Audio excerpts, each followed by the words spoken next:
ভাই, আজকে আমাকে কেমন লাগছে বলতো? তুই আবার মেকআপ করেছিস?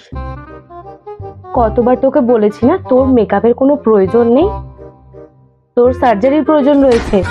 তোর মনে হয় তুই অতটা সুন্দর, তোকে মেকআপ করলে ভালো লাগবে? তোর সার্জারির প্রয়োজন রয়েছে।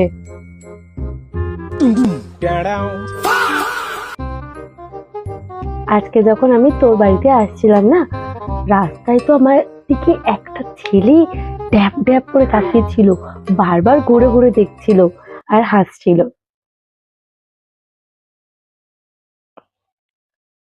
তুই একটা অচেনা অজানা ছেলে তোকে দেখে হেসেছে বলে তুই এইভাবে বলছিস?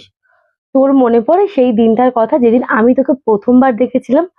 তোকে দেখে টানা 3 ঘন্টা আমি হেসেছিলাম। একটা মানুষ কি করে এরকম জোকারের মতন দেখতে হতে পারে? আরে না না না, আমার পক্ষে এটা সম্ভবই না। হ্যাঁ, হতে পারে ও আমার খুব ভালো বন্ধু, বাট এরকম আমি কখনো ওর সাথে করতে পারি না। কে ফোন করেছে তোকে? আর তুই কিভাবে করতে পারবি না? আর বলিস না, রিমা ফোন করে আমাকে বলছে তোর সাথে নাকি আমাকে সম্মান দিয়ে কথা বলতে হবে, তোকে রেসপেক্ট করে কথা বলতে হবে। পাগল! তোকে দেখে তো আমার রেসপেক্টের 8টা অব্দি আসে না। मतलब वो अलग ही लेवल का बंदा था।